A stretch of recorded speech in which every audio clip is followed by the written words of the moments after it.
நமஸ்காரம்.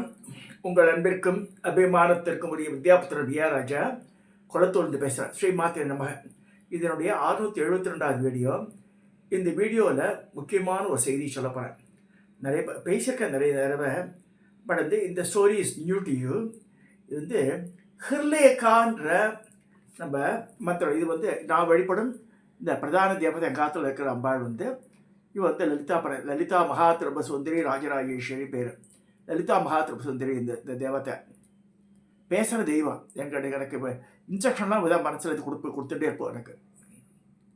ஸோ இவ்வளோ நினச்சி நான் சொல்கிறேன். அதாவது இப்போ நிறைய பீஜம் இருக்குது. ஐ பீஜம் சரஸ்வதிக்கு உண்டானது, காளிக்கு உண்டானதெல்லாம் சொல்கிறான், பாலாக்கு உண்டானதெல்லாம்.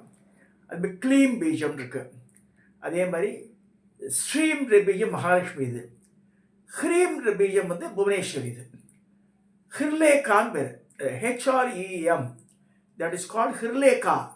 இந்த ஹிர்லேகா பற்றி தான் பார்க்க போகிறோம். இப்போ கூடியது டாபிக் ஹிர்லேகான் என்ற கூடிய இந்த புவனேஸ்வரி பீஜத்தினுடைய மகிமையை தான் பார்க்க போகிறோம். இது தேவி பாகவத்தினுடைய கதை. அது அதாவது இந்த மந்திரத்தை சொல்லிட்டே இருந்தால் எல்லா செல்வங்களும் பூமியில் கிடைக்கிறது.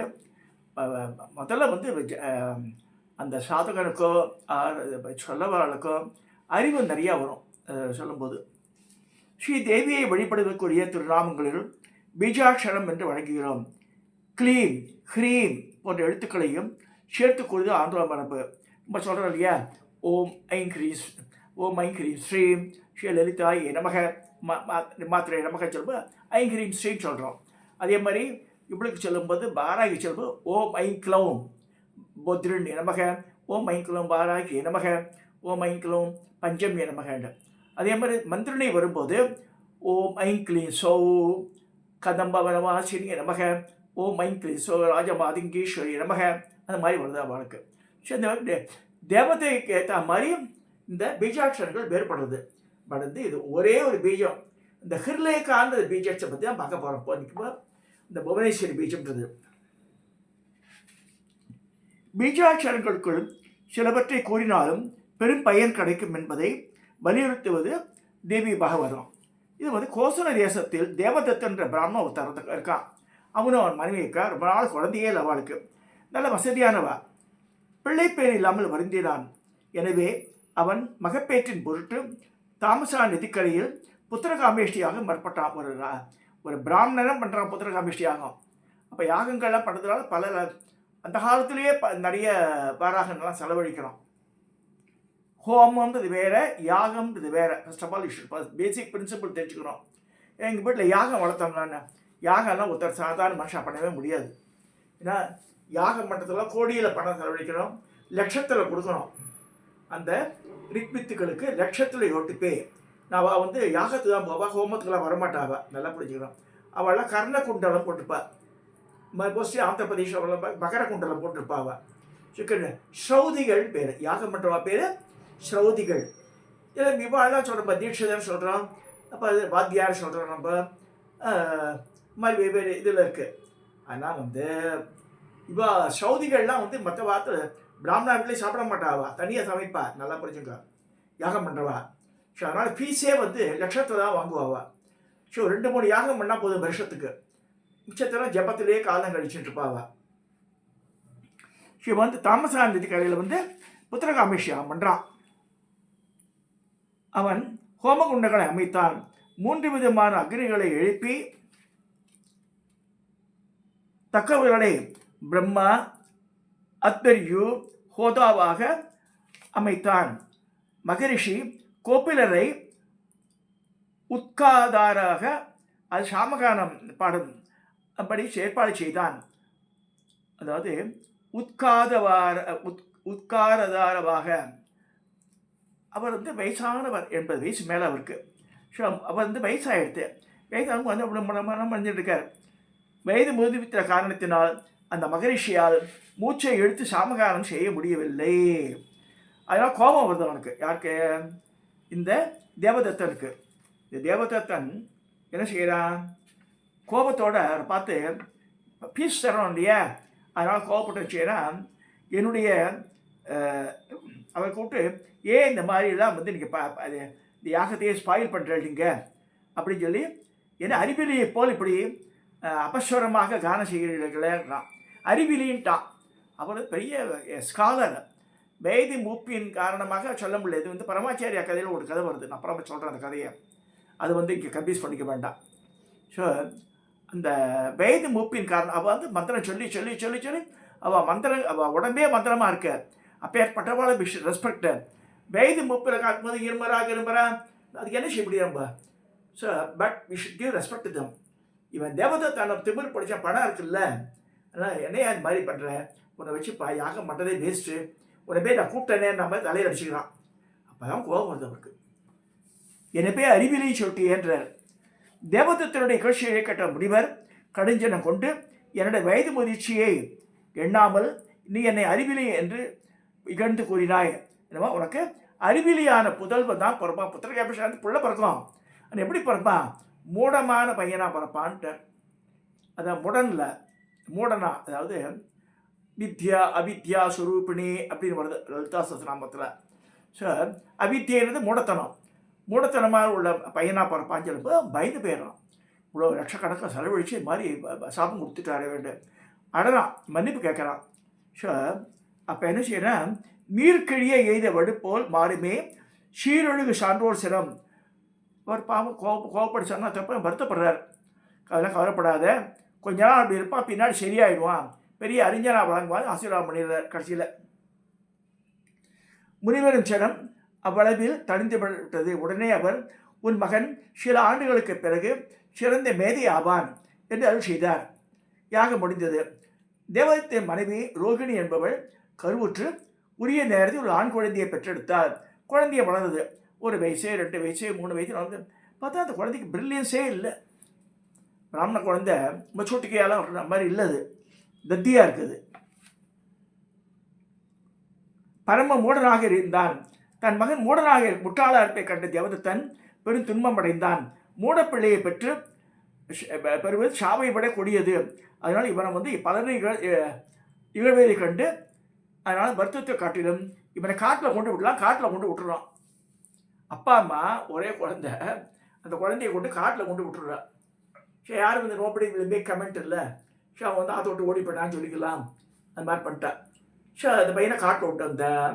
இந்த பையன் வந்து எதுக்காக காட்டில் வந்து விட்டுருக்கான்னு இவனுக்கு புரியல. அப்போ அந்த பையனே பிரதிஜை பண்ணுறான். பாருங்க எப்படி சுவாமியினுடைய அருட்கடாட்சம் எப்படி வருது. அவன் அருளாலே அவன் தாழ் வணங்கின தான் வருது.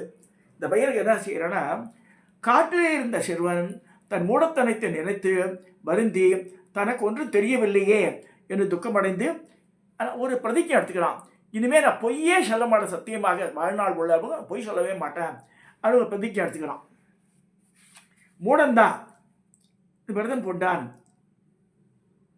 உண்ணல் உரங்கள் என்ற 2ஐயும் மட்டுமே செய்து கொண்டிருந்து பொய்யே கூறாத இந்த காரணத்தால் அவனுக்கு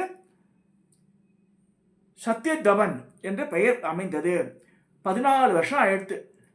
14 ஆண்டுகள் கழிந்தது. அவன் அதனுடைய நண்பனை பயனாக நவராத்திரி காலம் வருது. அந்த நவராத்திரி காலம் என்பதற்கு சத்யதேவனுக்கு தெரியாது. அவனுக்கு ஒன்றும் தெரியாது பற்றிலாம். நான் மூடனாச்சே. இந்த நிலையில் அந்த காட்டில் ஒரு வேடை எதிர்பாரா வண்ணம் ஒரு பன்றியை அன்பினால் எய்தான். அடிப்பட்ட பன்றி வேகமாக வந்து சத்யதவன் வசித்து வந்த குடிசைக்குள் மறைந்து விட்டது. பன்றியை துரைத்து வந்த வேடன் ஆசிரமத்தில் இருக்கிற சத்யதவனை பார்த்து, இங்கே ஒன்று பன்றி வந்ததா அப்படின்னு கேட்குறான். அதனை கொன்று சாப்பிடுவது என் குலதர்மம், நான் பொய் சொல்லவில்லை, நீயும் பொய் சொல்லக்கூடாது என்ன என்று சொல்கிறான். இதை கேட்ட சத்யதவன், இங்கே பன்றி இருக்குது என்று கூறல் சத்தியமாகாது, ஏனால் அதனால் ஹிம்சை ஏற்படுகிறது. வாய்மை எனப்படுவது பிற உயிர்களுக்கு துன்பம் நேராமல் இருக்கணும். வாய்மை, அதுதான் வாய்மை. தீங்கு நேராதவாறு கொண்டிருக்க வேண்டும் அன்று, இல்லையா பட்னி இவன் பட்னியாக போவான், பாவன் வந்து சேரும். இந்த பன்றி உரிமைகிறது. ஹுரூம் ஹுரூம் நாம அவன் ஹ்ரீம்ன்ற ஹிர்லேக்கா கூட சொல்ல, அந்த ஹ்ரீம்ன்றத எடுத்து பன்றி எப்படி உரிமதோ ஹுரூம் ஹுரூம் அப்படின்றான். ஸோ இந்த உணர்ச்சிக்கு உள்ளாகிறேன் என்று எண்ணலானான். அப்பொழுது நவராத்திரி காலம், புண்ணிய காலம்.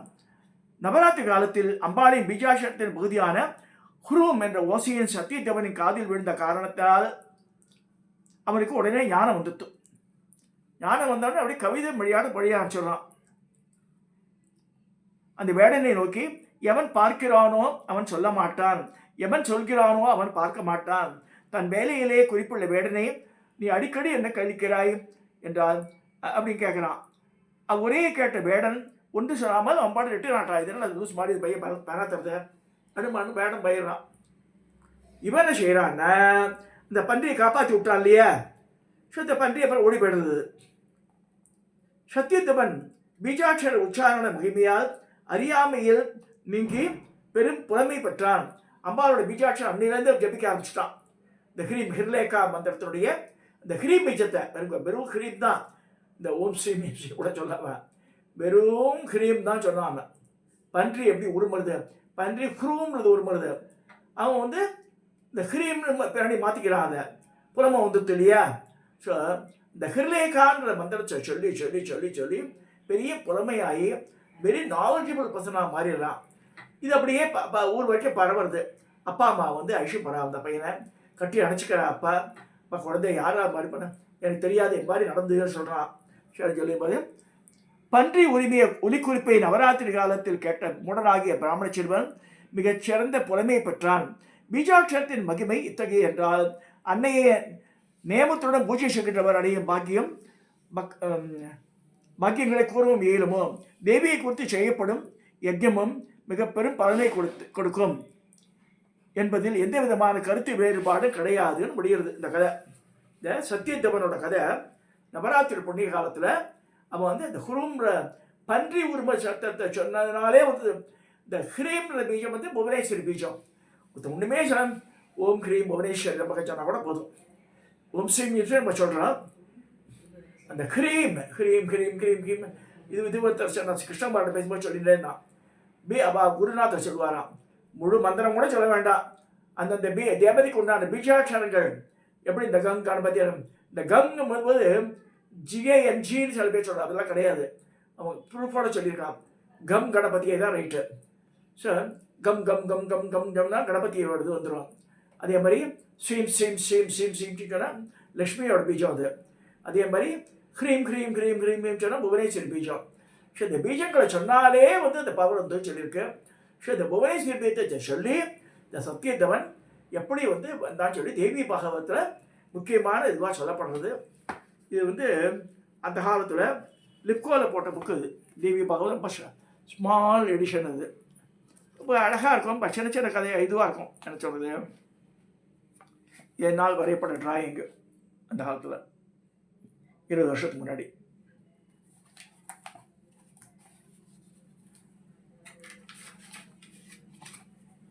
இதோட விலை வந்து அப்போ வந்து